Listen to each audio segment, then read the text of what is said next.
from the top of the town at 715 Main Street in historic Deadwood. It's time for another episode of the DTC Blow and Smoke Podcast.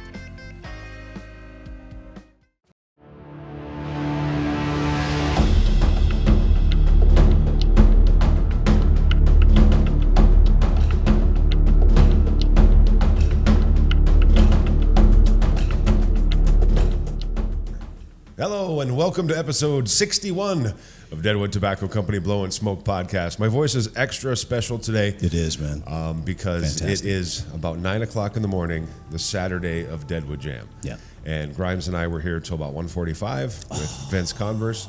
Absolutely blew the doors off the place. And since when you see this, Saturday will have happened as well. I'm sure Johnny Hastings and Vince had a better night that night. So. Yeah. Little recovery mode, got some coffee and some, as Miguel says, vodka on the rocks right here. And we'll get to all of that in just a little bit. Coming up, episode 61, we have got special guest. Welcome back, Miguel Shodell, cultural anthropologist, botanist, sociologist, and also the national sales director for Crown Head Cigars. Yes, he is. I love that. And coming up, the preacher and Bill and I will expand on a fascinating discussion that Ethan has talked to me about a couple of times that they had a few years back. We'll get to all those details in just a little bit. It is the indigenous species of the Americas and the Columbus expedition. This is going to be good. Yes, and Ethan's psyched because he's got a full page of highlighted notes down there. I got multiple pages. So the preacher's going to take care of us. A little bit different for us. We're going to get to some shop talk here in a little bit. But first, we will start where we always start with what are we smoking? And we will go with our guest first. Miguel, what did you choose today? So I started the day off with the Osgener Bosphorus blend. Tim Osgener's first blend back in the industry, made by Ernesto Perez Carrillo. Very unique blend on this cigar, but the one I'm particularly smoking is the new limited edition size called the Laguito number 6, which is after a Cuban Vitola, recently added to the Cuban lineup, most famously with the Bahique line. And it has pigtail. This one has a closed foot as well, and I've smoked it several times through the process of us developing it. This is the first one I've smoked out of the box. And is that blend the same as the other sizes of the Bosphorus? It is the same blend, although it is not box pressed. It's left Parejo round. And like I said, it's got the closed foot. So when you first light it, you're getting all wrapper. It does smoke differently. I'm noticing that it does have a little bit different profile. And it's much bigger, 56 ring gauge. Yes. Over 6 inches long. So it's a little cooler. I'm enjoying it. Very good. I also went with, shocker, a Crown Heads product, Osgener's Fursat. Now, this is probably, would you say, one of the lighter cigars in your line? It's Ecuadorian Connecticut, correct? Yep, it is an Ecuador Connecticut. I would say lighter, but it's probably milder on the medium side. Yes. Yeah. Yeah, and really, as we talked about yesterday, there's not a ton in yours that's on the mild. It's just not in your wheelhouse. Yeah, I would say full extreme on either. We don't have anything that's crazy full body. We don't have anything that's crazy mild. More in the middle is where we play. And I needed something this morning that wasn't going to, as Bill says, put my dick in the dirt. Speaking of, Wild Bill, what are you smoking? No, it's me. Sorry, I was sleeping. It was a late night. I had to host people till after 2 o'clock in the morning and get up extra early, so I took a little snooze there. I apologize. It was in my write-up. I'm doing the Bosphorus Osgener Fursat Robusto, just because it's early in the morning. It's nice, as you might have described. For me, it's mild. It's not medium, but that's what happens after 23 years of smoking cigars. Absolutely. And Ethan, did you break the mold, or what did you go with? You know, we haven't had the French pastry chef in for a while. La Patissiere. Le Patissier, yeah. Fantastic. Mexican San Andreas, I believe. Connecticut Broadleaf. Connecticut Broadleaf. That makes more sense. Connecticut Broadleaf. Beautiful Nicaraguan, Costa Rican fillers. Yes. Beautiful cigar. I love it. And I love that size. Yes. Very good. Well, that's What Are We Smoking? You can find out all of that stuff on the beginning of the podcast. And also, as always, don't forget to like, comment, follow, share, all of that good stuff. Before we get to Miguel and the discussion from Ethan's brain, we're going to talk a little bit about stuff going on here at the shop. We mentioned this last time. You want to work with us? We need you. Bill, what are you looking for? An over-energetic responsible adult that has enthusiasm, Enthusiasms. self-motivation, and knows how to play with a team. Wow. So I don't think that describes anyone who currently works here, does it? No, that's why we're changing the mold. Breaking the mold. Yeah. We are hiring. We're not kidding. So check it out on the socials, at Deadwood Tobacco. There's a full job description up there.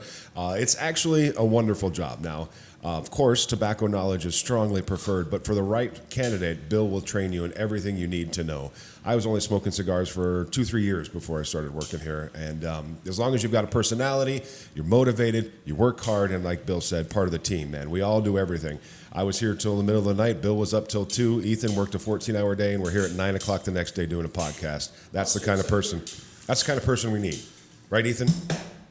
As I talk to him, and he's not at his microphone. You got a thumbs up on that. Yeah, so check it out. He was baking. Check it out on Indeed, LinkedIn, Deadwood Chamber website, now hiring section. Please follow the instructions. Email a cover letter and resume. Please don't call us. Please don't send us a Facebook message. That's not going to work. That's a sure way to just get into the file cabinet called T. Yes, file 13. Well, summer's over, but we're still cranking out events too. As we move into the fourth quarter, October, I keep forgetting how busy that is for us. We kick it off the 4th and 5th with Oktoberfest. Yeah. Are you ready for that one? Yeah. And that's going to be with our good buddy Shiner Maxwell. There's all kinds of fun stuff around town, German food here and there, beer barrel games, the wiener dog races, which are incredibly popular. And, of course, you can always come here and hang out and see some great live music, smoke some great cigars, visit with all kinds of different folks from near and far. So make sure you're in town for Oktoberfest. And who do we have for that? Did we remember? It's early. We'll have Ethan scroll that across the bottom and post. We'll figure it out. Yeah, exactly. And then the next weekend is one of my favorite weekends that we were happy to host last year, the Friday night of Wild West Songwriters Festival, the local regional jam. It was absolute mayhem in here. So what that festival is, that was great. They bring in about 10, 12 national writers, and they've written songs that have multi-platinum. Yeah, they've heard them. Yeah, really super nice guys and gals. So they're out around town, different locations, and then we're part of the group that hosts the locals and the regionals. So some of the guys and gals that you have seen here, like Heath Johnson, Tanner Johns, Chris Graves, a whole bunch more. I'm never going to get them all named. And then on Friday night, they all meet down here, and they have an open jam where we've got, last year I think we had 22 different songwriters get up on stage over the 4 hours and play their tunes, play some covers. It is one of the busiest nights for Deadwood Tobacco, so that is going to be on the 18th of October. That sounds awesome. Yeah, it's crazy, and I somehow got the night off last year, and then ended up running like crazy. And I mean, last night was good. This is one of our best ones. So make sure you check that out. Oh, and I almost forgot our good buddy Mark Joseph. Mark Joseph and American Soul. He's got a bunch of different bands. He was here with Stan the Man Behrens from the band War, It was the harmonica fantastic, player. man. Yeah, he is Just got done doing a video for 9 Inch Nails. Right? I mean, the guys played with everybody. Oh yeah, yeah. Look him up, Stanley the Baron Behrens. Yeah. He's in his mid-70s. Yeah. And then he started talking out here, and then he just started going on political rants, which were hilarious, by the way, in a good way. He was just like tired of everything. I mean, that guy, he's got some miles on him, and I don't know, man. He's still an LA recording artist. Oh, yeah, just cranking them out. I believe he was I'm going to get this wrong, but double correct. I think he was the original harmonica player for the band Canned Heat, too. Yeah. So he's been with everybody. So check him out. Mark Joseph hosting that. And then, of course, Dead Weird, October 25, 26, costume contest, young drunk kids smoking sweet cigars. It happens. Sometimes we tell the truth. And we've got Denizens of the Deep back on the venue at 715 Main Street on that Saturday night for Deadwood Tobacco. So that's some stuff coming up. And Bill, before we get to Miguel, we want to wrap up anything about the summer, highs, lows, rallies done, cool Deadwood nights. We survived that. That's about it. Let's wrap up the summer with an update. Fire away. Update. We're in the state court for our lawsuit against Drew Estate and Vaughn Boyd. And we are at the discovery stage where they want to have a lot of discovery and we want to limit it. And we sent in the paperwork and now they have to respond in a certain amount of time, and then we get to respond in a certain amount of time. So that's where we're at. The lawsuit, the humidor is fresh and full, the beer is stocked, the lights are on, and this ain't a mental health fucking advertisement. That's hilarious. Yeah. We also have brought back, it's not the OG, but it's one of the earlier shop shirts. That's the pinstriped white and black shop shirt. Those are now in stock. Classic. Deadwood Customs 2024 t-shirts are restocked. We are getting everything ready to go for the end of the year and into next year. And we'll do our live podcast. I think this is the third time we've promised you we're going to do a live podcast again soon. It's coming sometime. When we were a little bit less busy. Yes. So that's about it for all the shop talk. We're going to get on to our main segment in just a little bit. But first, I think Ethan's got a little something for you to watch. Wait a minute. I do. You know that screen that he put up in front of us for the first time? The monitor? Yeah. Are you going to say it's behind? It is, and it's kind of funny. I never saw myself yawn before. And it was like on a weird tape delay. But you can see yourself slouching, though, right there, right? No, I'm comfortable. I'm not slouching. I feel like I'm sitting way back if I sit like this. That's all right. We'll figure it out. I'm a little guy, so you have bigger arms and you can reach, and I can't. I think you guys are being very disrespectful. Oh, yeah. to short I forgot. Yeah, I forgot. Yeah. We'll get you a pillow next time. Well, I just prefer it better than a metal stool. And welcome back. Like a nice couch. You know, a nice couch back here. We can set that up for me. There's couch The right back casting, there. the casting couch? Yes, 100%. I should get some kind of luxury here. Fuck. Oh. Episode 61 of the Deadwood Tobacco Company Blow and Smoke podcast. So, Miguel Shodell from Crown Heads is with us. He was here, I don't know, about 7-8 months ago, something like that. Comes a couple times a year for events. Obviously, we're recording this during Deadwood Jam. He's got a bunch of stuff in the humidor, and we'll have a few of those left after the weekend, I'm sure, for you to come and check out some of those products. And, of course, we're going to talk about his lines and Danny, who I met for the first time, and also another Crown. Is he regional sales? Regional sales manager. Regional sales manager. Yep, super nice guy. Danny Hennessy. Danny oh, there you go. That's a nice last name, too. Mm-hmm. And it's funny because he looks very, very young. He does. Yes. He has a baby face. Okay. D. Henny, we call him. Very good. He's a young man by our standards, but he's actually been in the business for, I think, 6 years, and ran a cigar bar in Nashville, now lives in Milwaukee. He's always had a passion for cigars, always smoked cigars as long as I've known him. A man of many talents, magician, musician. Really? Yep. Die hard. Is he a guitar player? Yeah. He looks like a guitar player. Guitar player. Yeah. And, probably a regular guitar because I don't think the bass would be bigger than him. Yes. Yes, it would be. No upright bass for Danny. No. But no, Danny's a great guy. We're proud to have him on the team. He was more than happy to take any opportunity that we had, and we had a position open in Milwaukee, and he jumped on it with gusto and has quickly become one of our top salespeople. Wonderful. And so quickly... They only have 2 salespeople. No. We have 3. No, we have 6. We have 6 sales guys and 2 brokers. Beautiful. Before we get into the segment that we're going to talk about here, you brought your little the smorgasbord here. Fill us in a little bit about what you're going to find in the humidor from Crown Heads. Well, you know what I love about, you guys were talking earlier when the shop talk or whatever. Your guys' humidor is amazing. The customer service here is great, and I mean this with the bottom of my heart, is that as a cigar geek, I've been in the business 21 years. I've been a cigar smoker for more than 25, 26 years.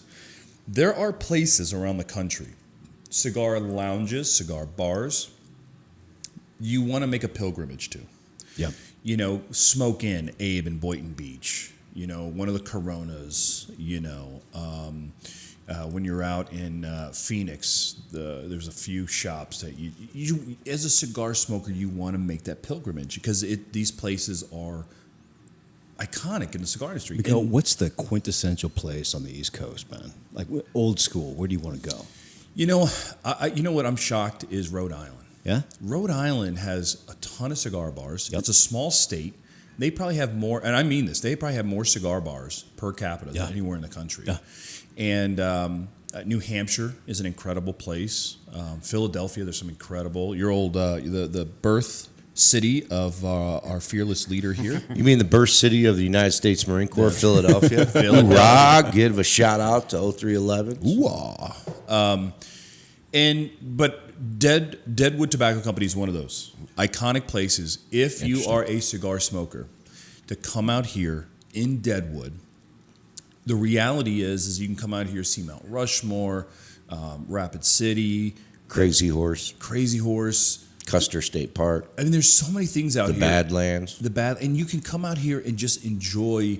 Dude. And when you guys moved. Wall Drug, did you ever have their donuts? I've never had Wall Drug donuts. Man, you got to get a Wall Drug donut. I've heard about Wall Drug, but I've never been there. Oh, man, it's a tourist trap.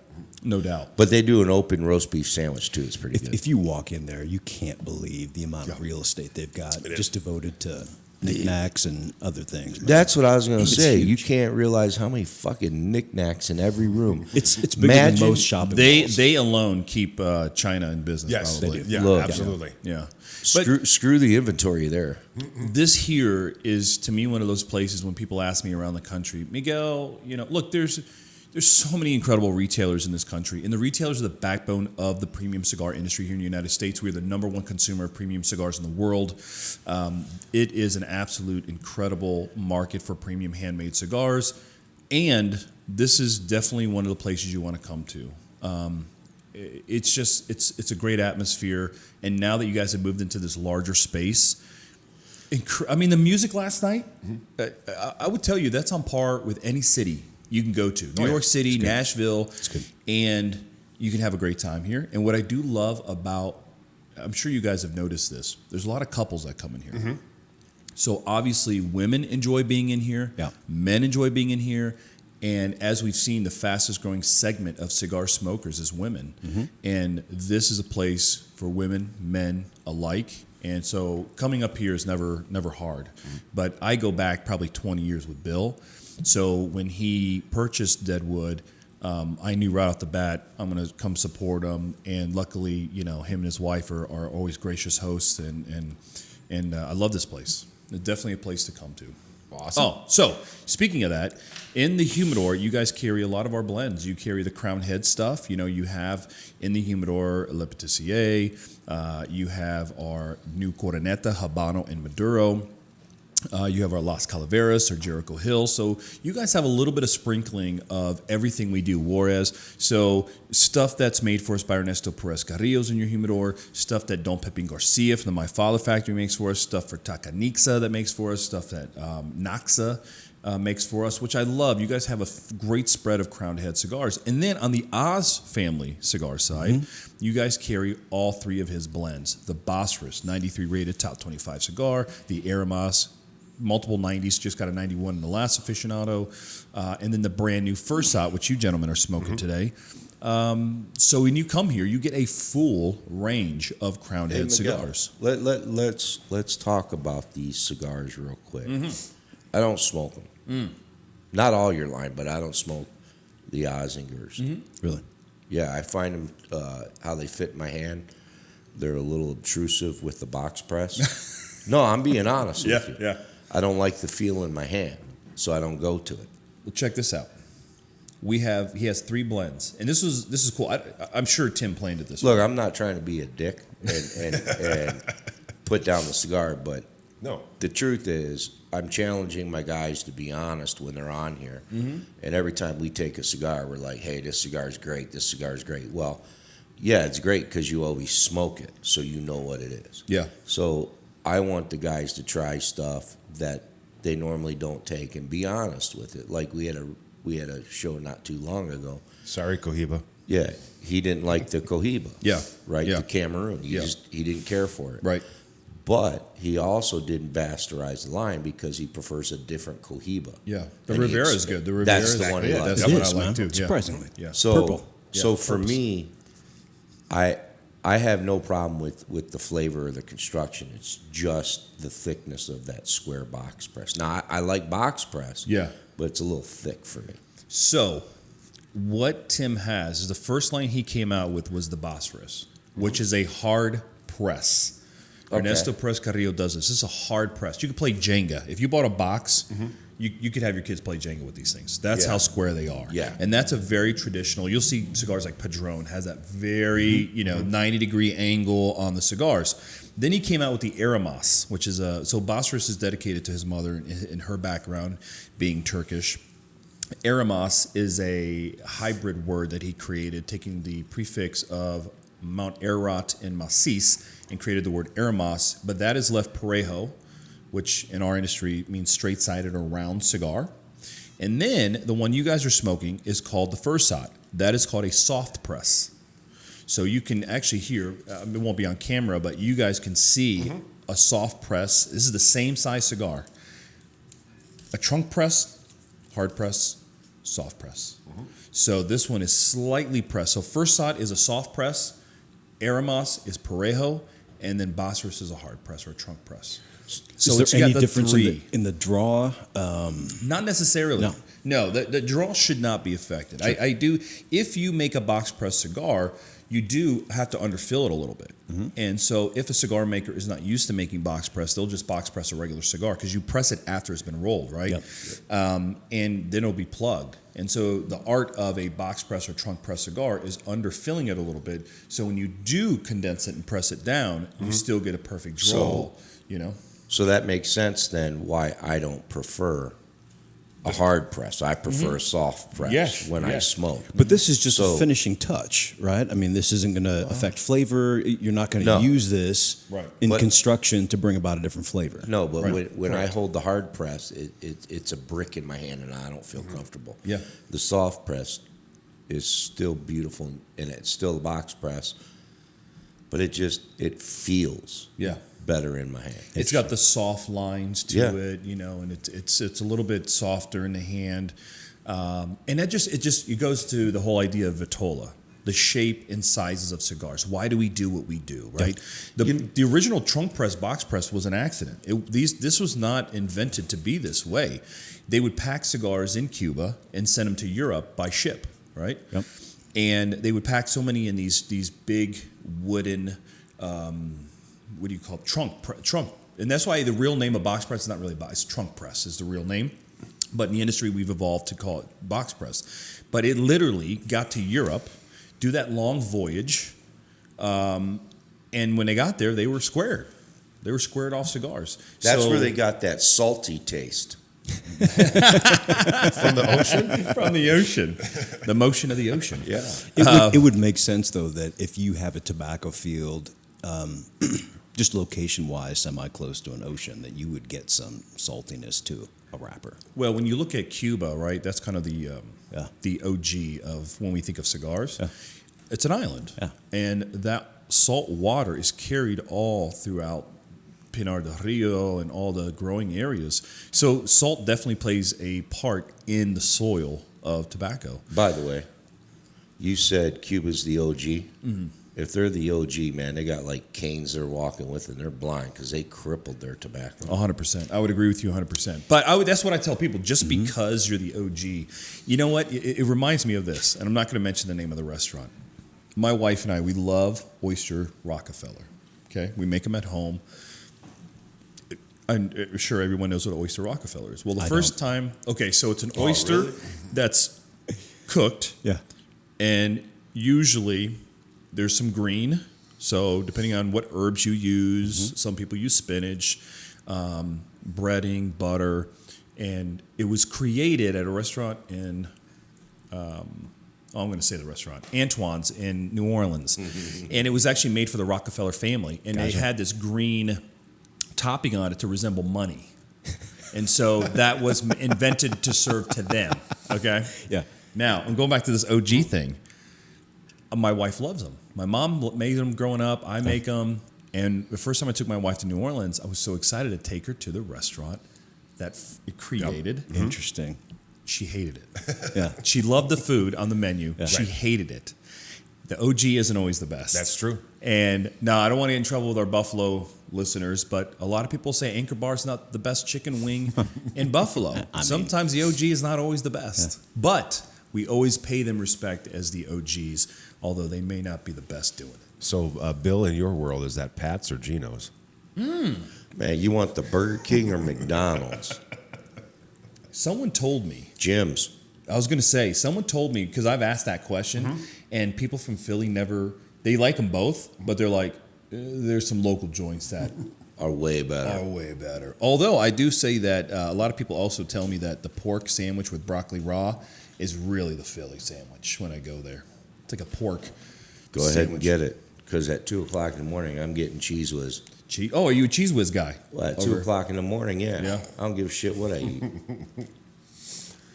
Except that weird ass. Tongue taco. Oh, tongue taco, lengua. Yep. Yeah, they were nasty. Who the hell wants the taco that tastes like a rubber band? All right, we're getting off track, but that's okay. Sorry, we did. Well, look, It happens. To wrap this up, you guys have an incredible humidor, a great selection of Crown Heads, great selection of Oz Family cigars, so many incredible other blends in there. And I must say that you guys rotate a lot of different brands and blends in and out. You guys are members of the TAA, which allows you to get some exclusive product as well that is very exclusive to the country. Tatuaje does a TA exclusive. We do a TA exclusive. Padron does a TA. And you guys, so if you get to come here, you can really treat yourself very well in that humidor. But just to underscore Bill's point, it's really interesting that the little extra fit and finish things that they will do to a cigar figure in to what becomes what you want to smoke. Yeah. And like the pigtail on a cigar does nothing. Right. But aesthetically, Yeah. it's attractive. Right. Leaving a shaggy foot. Barber pole, pinstripes, all Closed these foot. kinds of things. Closed foot. I mean, it's like anything else. Cigars are very old. And when you give people time to play with something, they will create new ways to display them, to show them off. This to play one's got a with it. pinstripe. Yeah. Check it out. Someone did a barber pole and go, what if we made that line thinner? Yeah. Or hey, let's use 3 different wrappers. So No, let's make a football out of it. yeah, exactly. Football, different pipe. Like, instead trump. of smoking a pipe, I'm gonna smoke a cigar shaped like a pipe.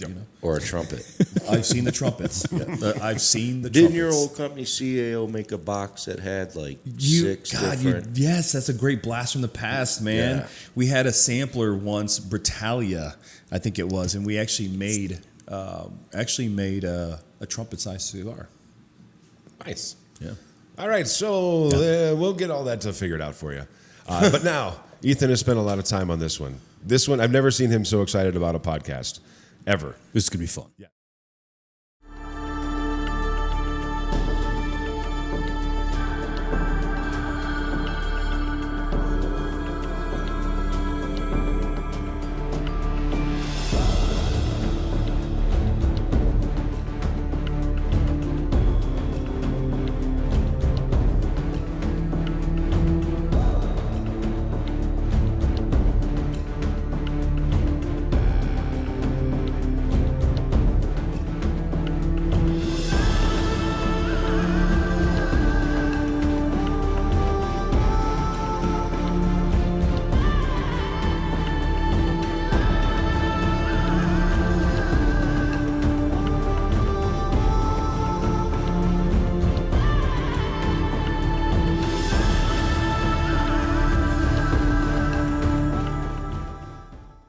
So just a little bit of background. This is a conversation that was this at a TAA? Where'd you guys have this talk?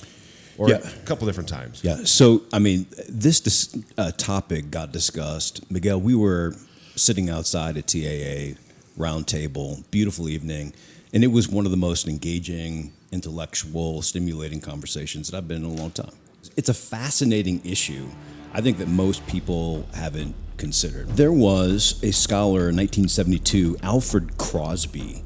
I think he was a cultural anthropologist. He invented this term, built a book on it called the Columbian Exchange. And if you think of the Columbus voyages, you think of the founding discovery of a new world, half of the globe, right? This is a discovery. The change, though, wasn't in just the opening of new lands. The Columbian Exchange was this transfer of commodities, goods, and cultures between the old and new world. So it's really a transfer, Yes. right? Of plants, animals, microbes, and people across the globe in a new way. Some of the exchanges that happened were intentional and some were really unintentional. with consequences. But in 1491, the known world was really only half of the globe. In 1492, the kids say that Columbus sailed the ocean blue, right? Yep. But the fact is, he didn't just sail a ship. He sailed a needle. And the needle was commerce, conquest, colonialization, and communication, which changed the globe forever. 1492, the world was forged really into a new order. There was this line of demarcation that happened. Once you cross this line, there's really no going back. I mean, you can't put the genie back in the bottle on this, 100%. right? There's no way. So, the old world, Africa, Eurasia, and the new world, the Americas, are now linked for the first time in history. And that's going to bring about some conflict and some synthesis. And the implications, I just think, are amazing. And that's really what I want to talk about. The implications are amazing and disastrous at the same time. No doubt. That's your kickoff, man. Take us home. Look, and how does this relate to tobacco, right? So, tobacco was not known to the old world. Yeah. Europeans, Africans, Asia did not know what tobacco was, had never seen tobacco. When I do more intimate style events, one of the first things I do is when they ask me to get up and talk about cigars, the first thing I always ask people is, where's tobacco from? Where's it native to? And they probably almost all say Cuba. No. Oh, really? They get it right. No, none of them get it right. Okay. So they get it different wrong. Most people go Europe, Asia, Yeah. the Middle East, Right. Maybe it was found in Africa. I'm telling you, most people do not know that tobacco is native to the Americas. Right. Tobacco, Europeans did not see tobacco until 1492.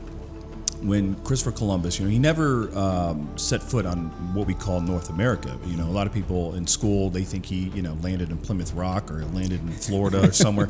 He was in the Caribbean. He was trying to find a shorter route to the Indies, and that's why we call it the West Indies. And that's why the indigenous people were called Indians, because he thought he was in India. So, and one of the things that affect us in the tobacco industry is, it was the first time Europeans had ever saw tobacco. They saw the indigenous, the Carib, the Arawak, and the Tainos smoking rolled leaves. Yeah.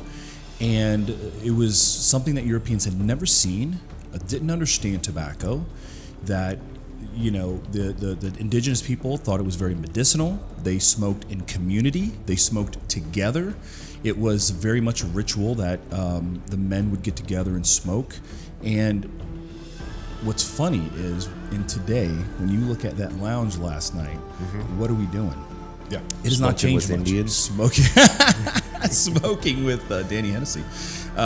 Smoking in community together as people, right? So the culture has not changed much, but that was one of hundreds of impactful things that Europeans came over. Pumpkins. We think of pumpkins. We think of Halloween, right? And carving of the jack-o'-lantern. Well, Europe used to use turnips. They carved turnips as jack-o', because they didn't have. Yeah. It wasn't until, again, 1492 when they came to the New World and found pumpkins. And when the Europeans came over and settled and colonized the Americas, it was much easier to carve a big pumpkin than a little, radish or whatever, right? So these are huge implications. Now, Europeans brought cattle. There were no cattle in the Americas. Pork, when we think of Caribbean, you guys know you go to Cuba or you go to Dominican or Pig Island. Yeah, I mean, you go there and I mean, Cuba, in Puerto Rico, my wife's from Puerto Rico, pork is the number one thing to eat.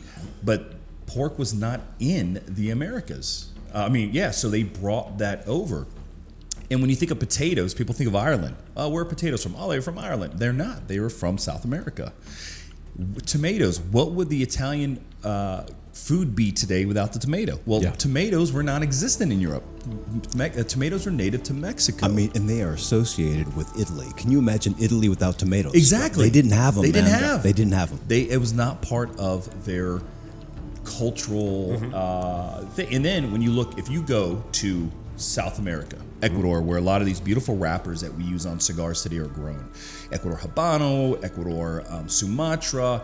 Now you go down there And there's bananas all over South America. And when you get bananas, they say Guatemala, Honduras, or whatever. Bananas came over. Yeah. Bananas are not native to the Americas. Yeah. That's one I would have never thought. Yeah. I would have never thought that. Yeah. Did you know people eat more bananas Than apples than in the United apples? States. Yeah. And do you know that the amount of apple orchards in America, there's like from every house, it's 2 miles away? I read a stat that within a half an hour drive, Yeah. like 90% of our population can be in an apple orchard. Yep. And yet, we bring a fruit from South America that came from, they believe, India, where they believe bananas originally came from. But more bananas are consumed in this country than anything else. Now, what's awesome about this exchange of food and culture, there's a byproduct to that, right? Disease. There's disease. It goes both ways. I know most people think, okay, Europeans came over, gave the indigenous disease and wiped them out. Well, it also went the other way. There were some sexually transmitted diseases. Syphilis, man. Syphilis was native to the Americas. Now you get a penicillin shot. It was lethal back in the day. It was lethal. And Europeans had never, ever dealt with that. So this is a disease that was in the Americas, and so when the sailors are hooking up, they're Yep. taking this back They're taking it back to Europe and possibly dying. and dying.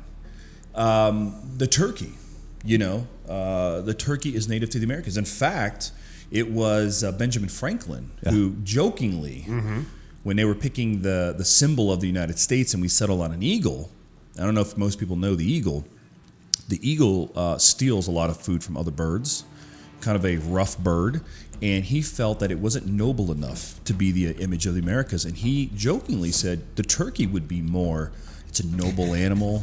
But it's not cool. It's not a cool bird. I mean, let's be honest, it's not a cool bird, right? Damn It's thing delicious, can't even but not. fly. Yeah, it can't even fly, for God's sake. You guys, I mean, I got a huge list, but just to kind of place, Yeah. I had this huge map, and maybe you can see some of the nuances to it. Maybe you can't, but let me just pinpoint where some of these things are coming from. So, the African continent: lentils, barley, oats, carrots. The Indian subcontinent: mangoes, cucumbers, cinnamon, pepper, curry.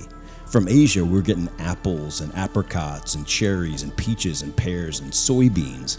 Mediterranean, we've got beets, broccoli, Brussels sprouts, cauliflower, some grapes, pomegranates, stuff like that. All right, then you get this exchange, right? So think about the dietary needs of people.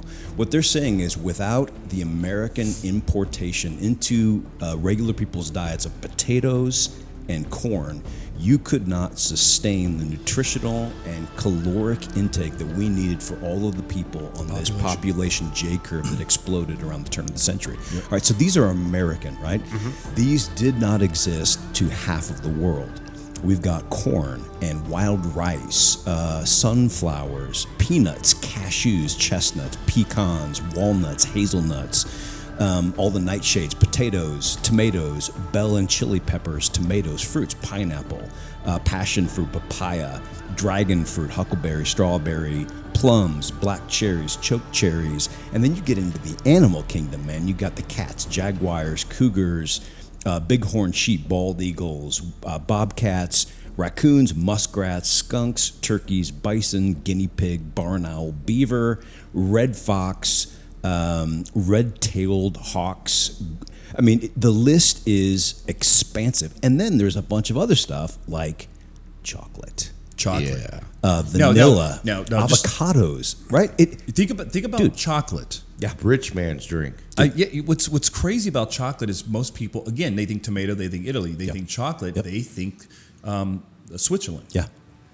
But chocolate came from Mexico. The Aztecs and the Mayans, or the Mexica. Aztec is actually a word that we invented. They were referred to as the Mexica. Chocolate was a drink. They made a drink out of it. It was, again, for royalty of the Mayan Empire. And where would the world? Avocados. Avocados are the fruit that has dominated the world, especially of late. I'm sorry. I disagree. That is just a poopy diaper from a baby. Oh, that shit no. is mushy and gross. Well, the word avocado Means poop. No, it doesn't actually. It actually, in the Mayan language, avocado is not a Spanish word. Avocate refers to a male's genitals. Yeah, so you're eating spunk. Deep in the plums. Deep in the plums. You enjoy your smegma.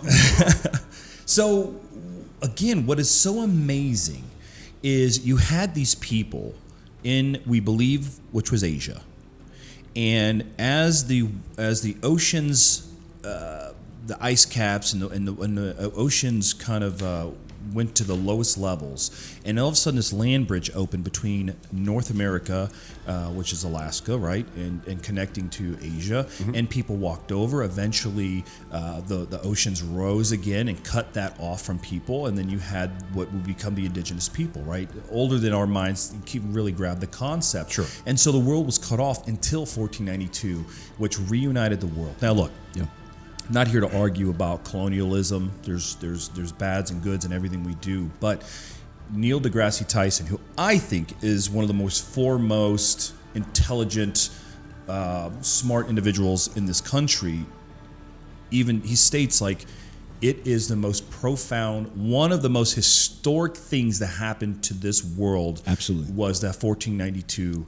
It connected our world together. Yep. And it brought cultures that had been separated for thousands of years together, and we would not have the world today. Now, look, someone was coming, as he said. It could have been Christopher Columbus. It could have been anybody. And by the way, his real name wasn't Christopher Columbus. Cristobal Colon. Colon. Cristobal Colon is his real name.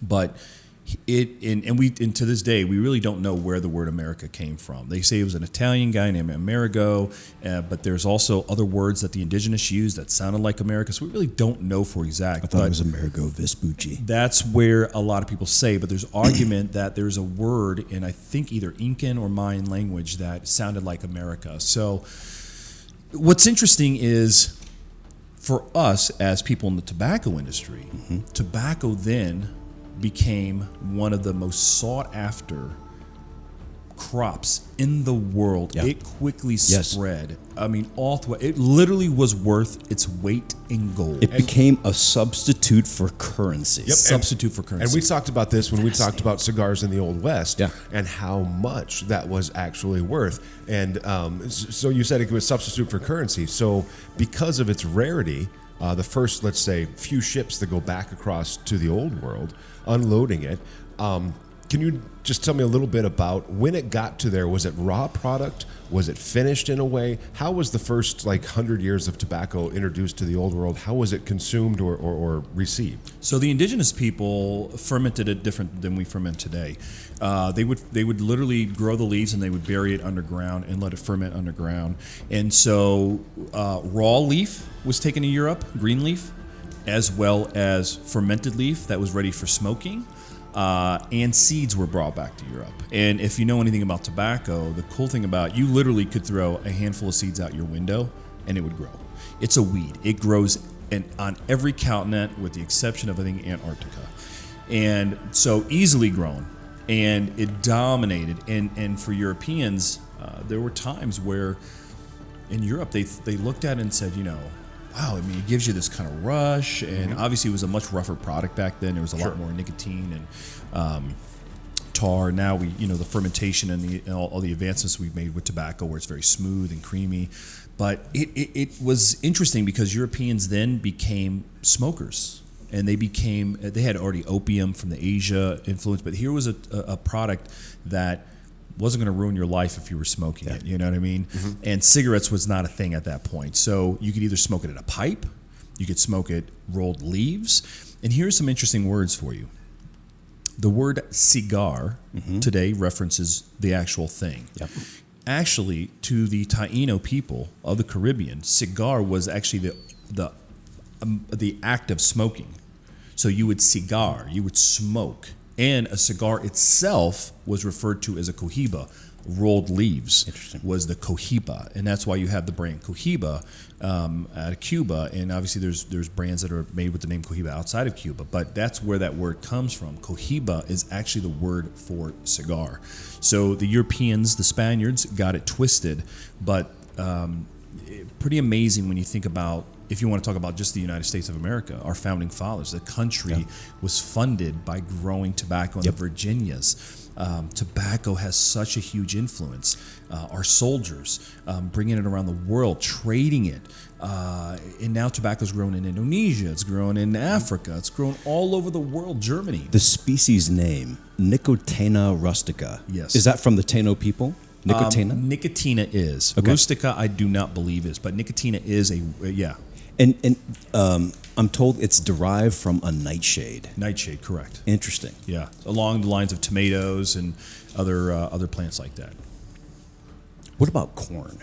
So corn, if you think about corn, that's probably actually had the biggest influence, right? Because when you think about all the things, you can make like plastics out of corn. You have corn syrup for a replacement for sugar. It's much easier to grow than sugar cane. Corn is such an important aspect. Huge. And corn was domesticated by the Mexica or the Aztec people. It was a grass that they domesticated, and turned into an edible resource. And as you know, corn, you can dry it out and you can store it for years. It sustained people, and now there's so many things you can do with corn. Corn is such an American food staple, and yet it's available all over the world now. And so when you think about this, possibly 10,000 years ago, the natives were taking this wild grass, teosinte, and they genetically, modified through selective breeding this into a dietary staple. Yes. I mean, their entire culture was based upon this new hybrid. Yeah. I think the aliens came here and taught us some things. Hey, we have aliens coming over now. Amen. So the funny thing is that if you go out to, maybe you guys have it here, but if you go out to like Arizona and you go to New Mexico, if you go to like a Native American restaurant, one of the side dishes you can get is called the Three Sisters. It was corn, bean, and squash. They would grow them together. So the corn would grow, then the squash would climb up the stalks to grow, and the beans were grown underground, but they were shaded by the plant. So they were the Three Sisters. They were always grown together. And those three things sustained life in a very rough, the Apache, the Navajo. It was able to be grown in lower water.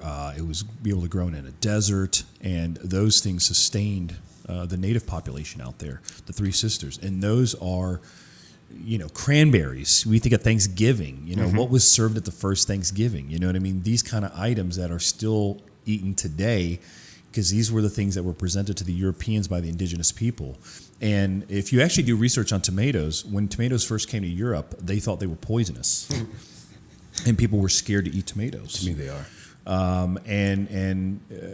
don't know. I just find it all so fascinating in that they don't really teach this stuff in school. No. And when we smoke cigars and I do these presentations, no one ever gets tobacco right. No. They think it's from somewhere else. And I go, no, it's ours. Tobacco is ours. It's an American, it is an American crop that was domesticated, they believe, in South America, worked its way through North America and the Caribbean, and the indigenous people smoked it for thousands of years. And then when the Europeans came over, obviously the cigar that we smoke today, look, if I took you to a cigar factory in 1898, it looks very similar today. Yes. But the idea of better fermentation, better aging of the product, better rolling techniques, the cap, all these kind of things are much better, the influence of making a cigar. But that indigenous plant sustained the ability for the United States to become what it was. Yeah. It was one of the most intriguing products that they brought back from the New World that said, we need to go back ASAP. Columbus made several journeys to the New World. A lot of people forget that, you know what I mean? And if you go to the Dominican today, his son, Cristobal Colon's son, has his castle still there that he hid in Santo Domingo, and then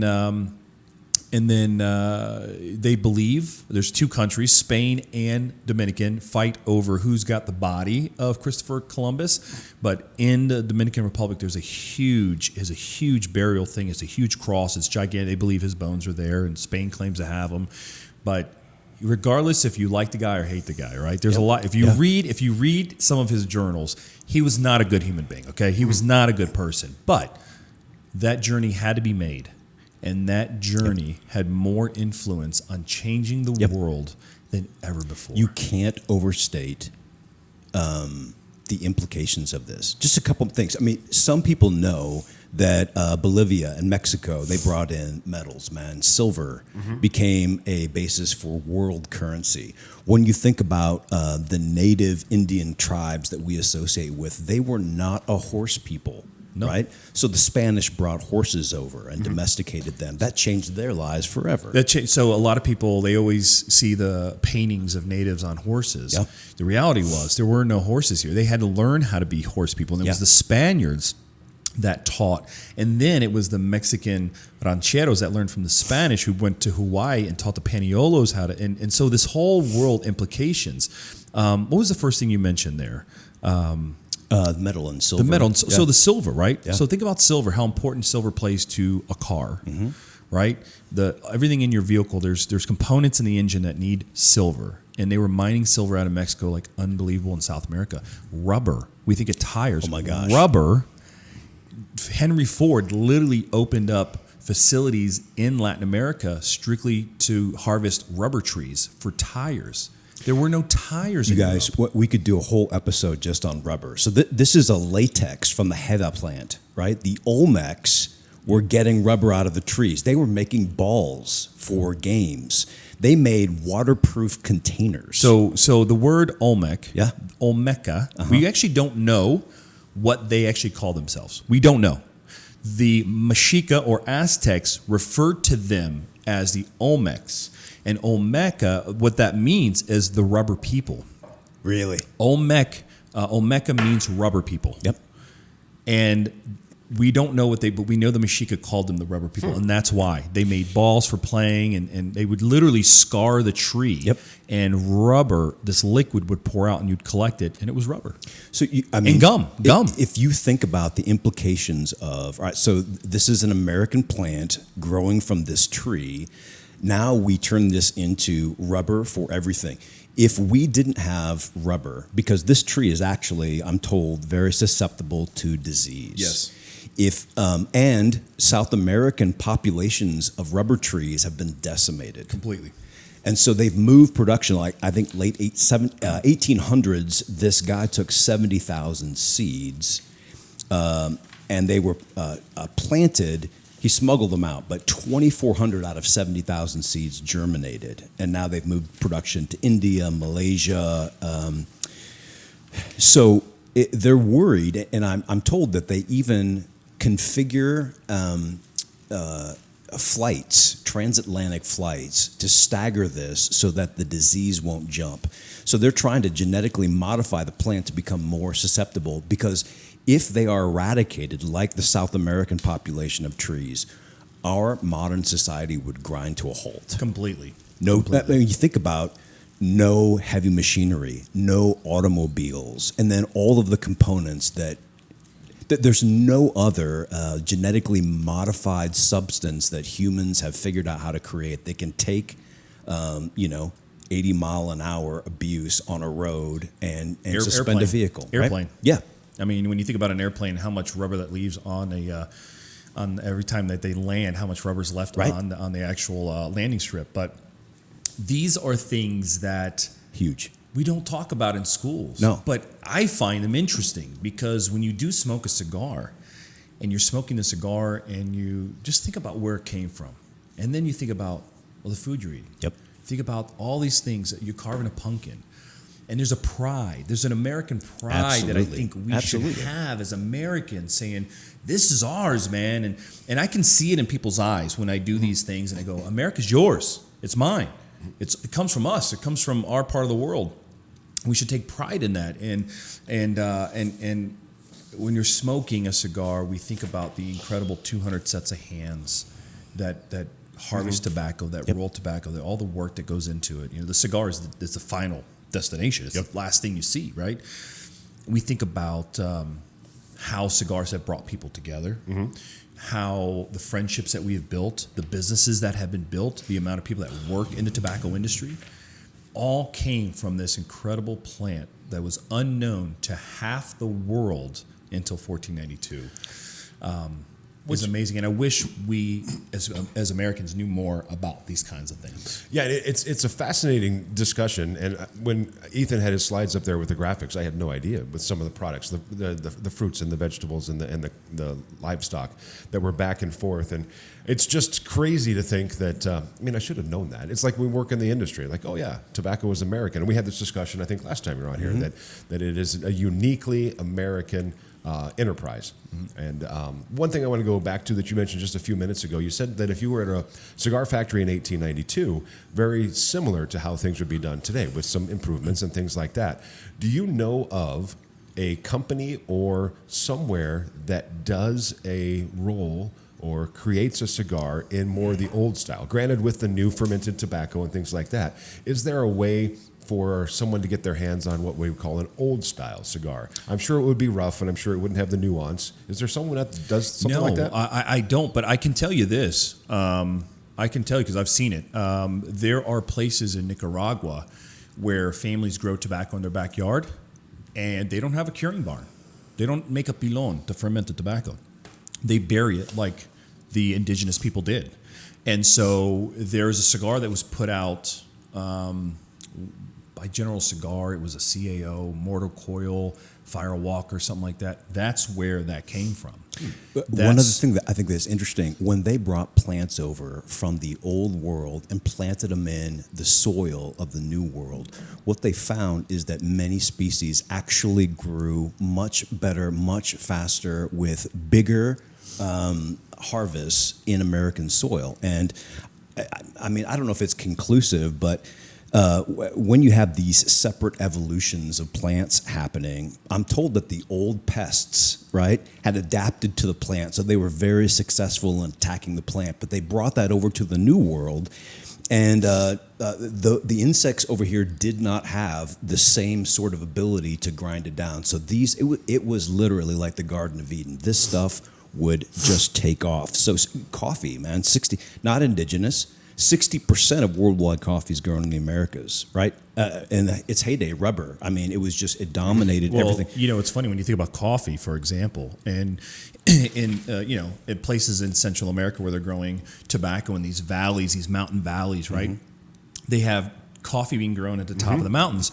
All that runoff, all those nutrients are running into the valley, feeding into the tobacco plant, and they actually help each other grow. And what grows together goes together.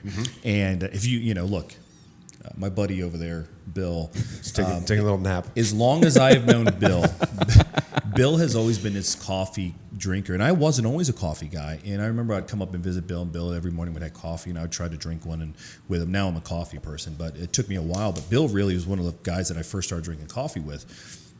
Coffee and cigars are a match made in heaven, but coffee is native to the Middle East, and tobacco is native to the Americas. And you bring these two things together, right? And look, sugarcane is not native to the Americas, but rum. Yeah. Rum was the most drank spirit alcohol drink in colonial times. People think it was beer or bourbon or whatever. It wasn't. It was rum. And that was bringing over a sugarcane plant, putting it in Latin America, growing insane. And that's really where the slave trade started. Right? And so all of a sudden you had the indigenous people dying out from diseases. You had the Europeans coming over. Obviously, there was this incredible trade of goods and the fertile lands of the Americas, and they started bringing in African slaves. Indians started coming over to work. Asian populations started coming over. And then you had this incredible culture out of, slavery, horrible, terrible. The indigenous people suffered it. But what happened was once slavery ended and you had free people and there was this intermixing and you created this new culture in the Caribbean, what today we know as Cuba, Dominican, Puerto Rico. You have this beautiful Afro-Asian, Euro, indigenous bloodline creating basically a new race of people. And as we know, the culture in the Caribbean is incredible. Beautiful foods. But when you go to Latin America, or you go to Puerto Rico, and you've got, dishes that were obviously influenced by Africa on your plate. Then you have roasted pork, lechon, influenced by the Spaniards. And then you have indigenous corns and things like that on your plate. You talk about harmonious cultural. The Caribbean, to me, is one of the most fascinating places in the world. Yeah, you want to talk about melting pot, man. True melting pot. Yes. Of every kind of culture in the world coming together in one area. Yep. And on your one plate, you can literally have stuff from all over the world. I mean, it's fascinating. It's incredible. It's beautiful. And where would we be without that? Miguel, so to kind of bring this to a close, so this is an opinion editorial question, all right? So if you had to choose, obviously we can make an argument that both sides had some benefits from the deal, but if you had to say, was one side more of a winner than the other, do you have an opinion? It's going to sound we like kicked their ass. it's going to sound like a cop out, but I think the world benefited. Yes. That's Because a cop. we shrunk the world. America. In 1492, Yep. we shrunk the world. And what the United States has become, the shining light of the world, freedom, our military. Thank you for your service, Bill. Being a Marine. Hoorah, Marine Corps, hoorah. Hoorah. None of this would be possible without it. There were atrocities. All you got to do is read some of the entries from Columbus and his crew. I mean, there were horrible atrocities. But out of evil, I believe, comes good. And if there's a religious component to your life, God brought us all together and spread the word of Jesus, brought the word over, the gospel over. For the greater glory of Spain and the gospel. For the Queen. I mean, right? That's what he was making this case for. Yeah, and it's really both sides won out. Yeah. And I don't think at the end there were losers. There were terrible things that happened. But in the end, our world is better today because of this exchange. What is amazing is when you had Europe and Asia and Africa all trading, to them that was it. Everything's been discovered. And boom, new world, all these new things. And it just re-energized the world. And you had Magellan, you had all these, the Vikings, you had all these people all of a sudden traveling to this new world, new discoveries, and we would not be here if it wasn't for that. And again, we work in the cigar industry. My point, though, from this next slide, Yep. if you have to choose a winner and a loser, I just want to underscore this, the severe consequences for the new world, what is on one side and what is on the other? When you think of Central Mexican population, they said at the time of Christopher Columbus, it might have been 15 million people. Within 100 years, it was down to 1.5. Yeah. And so you're talking 80 to 95% of the New World inhabitants were decimated from smallpox, measles, typhus, the bubonic plague, malaria, diphtheria. These were all things that the New World had. They weren't living in close proximity to hogs and cattle. And so these white Europeans had this built-in disease ability, right, that the new inhabitants did not, and it decimated them. That was the growing pain for us to be able to have this one world new order. Right? Yeah, and when you look at the exchange, I mean, obviously the indigenous populations were decimated heavily in the Caribbean. If you do these studies on genetics, genealogy, and look at the people, there's very little indigenous blood left in the Caribbean in people's DNA. Sure. A lot more in Central and South America and North America, obviously. So there were complete groups wiped out, but their legacy lives on. Every time you go out to your grill and you barbecue, the word barbecue is an indigenous word. It literally referred to making basically a grill out of wood, and they would put fish and they would smoke these fish. The word barbecue, when you go out on the 4th of July, whatever it is, that word barbecue is indigenous to the Americas, to the Taino people, in that word that we use every day. So through horrible things came this incredible, beautiful culture that we have today. And every time you and I, Ethan, we're going to be down in Aruba soon. Yeah, you know, when we go to the Caribbean, it really is this new race, new group of humans that didn't exist if this didn't happen, which I think is beautiful. Yeah, Absolutely. I think is beautiful. Absolutely. So when you go to Aruba, try to go light on the rum. I will, man. A lot of aloe down there. A lot of aloe down there. Or dark rum. Yeah. Ooh. Yeah, there you My go. favorite. That's what we'll have to do. We'll have to do a rum and cigar tasting. Well, thank you, Miguel, very much. Thank you, Ethan, sir. thanks Thank you. for doing all the hard work on this one. It was an idea that Ethan had, and we're just it's every nice to do something that's a little bit more heady and esoteric, and gives. I learned a lot. I felt like literally, and Miguel's going to hate this. Felt like I was back in college. I was like, oh shit, I'm learning.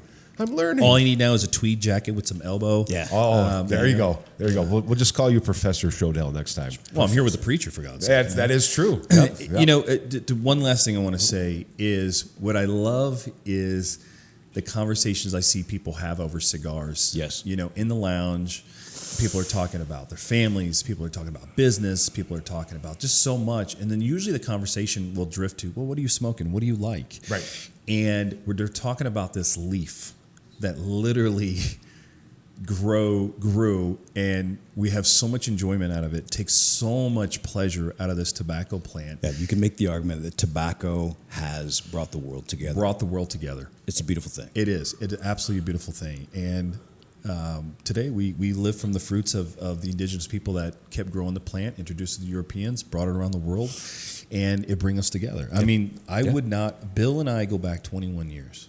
I met Bill because of cigars. And I've known this guy now for a long time. Proud to call him a friend. And that was through cigars. Yep. And I've met you guys through cigars. So Yes. as you smoke, raise a toast to the Yes. indigenous people of the Americas. Amen. When you're carving your pumpkin this October at Dead Weird, Yes. just remember, the Europeans were carving little turnips for God's sake. We brought pumpkins. Let's do it the American way. The American Exactly. We will take it. All right. Well, thanks very much, Miguel. That's Thanks, Wild sir. Bill over Thank you, there. guys. That's Ethan. A couple house cleaning items. Coming up on episode number 62, we are going to have Jake, not from State Farm, but from Johnson Brothers Distributing. He's going to host a wine and cigar pairing with the team. Now, this is something that we're going to learn live on the podcast together. We're not going to have any, advanced tastings of these. We'll let you know what we think of them, where we think we can pair. Grimes has been doing a great job with Jake, revamping our wine list, adding some more high-end stuff, a little bit more varietals out there, a little bit for everything. So we've got cigars for every palate. We're going to get the wine there as well. Port is back in stock by popular demand. It's been back ordered for a little bit, so make sure you check that out. That'll be episode 62 with Jake from Johnson Brothers Wine and Cigars. And that'll do it for this one. Come by this weekend and every weekend. Live music, 715 Main Street. Come on down. We've got Ryan Little Eagle on stage Friday. Special surprise on Saturday, which is code for the band Canceled, and I haven't filled it yet. And you can check out Deadwood Tobacco on all of the socials. It's at Deadwood Tobacco. Make sure you check out the brand new website as well. And that's going to do it for us. We're having a great time. It's early in the morning. We got to go open the shop. We're a little bit late. Wonder if Danny's already sold a few boxes out there. Yeah, Danny's out there by himself, just wandering around. Danny Hennessy. Perfect. All right, that's about it. That's Ethan over there behind the board. Miguel Shodell from Crown Head Cigars. Of course, the fearless leader, Mr. Wild Bill. I am iCandy Randy. Like, comment, share, subscribe, do all that fun stuff, and we'll see you back here next time for episode 62. Deadwood Tobacco Company, Blow and Smoke Podcast.